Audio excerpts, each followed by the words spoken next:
Tiqaverasan, bu musor satilmi bu? Bu musor satilmi bu organizm? Akajon, mana semizlikdan, og'ir besdan qiynalib ketdim o'zim. Shunga yordam bersangiz, nima aytganingiz bo'lsa hammasini qilib, hammasiga roziman. So'z berasanmi? So'z beraman. Bu tana senga bir martaga berilgan. Buni asra, buni almashtirib qo'yib bo'lmaydi. Buni olib bitta qo'l yoki bitta yurak, yana bir narsa qo'ya olmaysan. Bu organizmni qancha asrab avaylasang, senga shuncha ko'p xizmat qilib beradi. Har narsani tiqma nafsi so'ziga kirib, qadriyatiga, uni ham, buni ham hamma narsani. Tiqaverasan, bu musor satilmi bu? Bu musor satilmi bu organizm?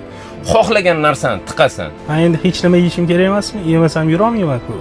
Bundan 5-6 yil oldin necha kilo bo'lgansan? 100 kilo. 100 kilo mana vazning turibdi. 75 kilo nima deb o'ylaysan? Nima?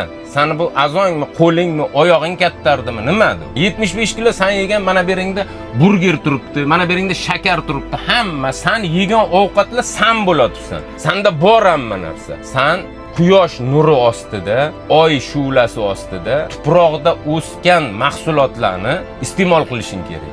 Tabiiy ozishing uchun. Bo'ldi, bunaqa ovqatlarni yig'ishtir endi. To'g'ri ovqatlanasan, hammasi yaxshi bo'ladi. Ayama o'zingni proyektiga ukamni qabul qilamiz. Jamshid ismi, 175 kilo, 29 yoshda. Kuzatib boringlar, ozishini buni qo'yib boramiz. Ayamanglar o'zlaringizni.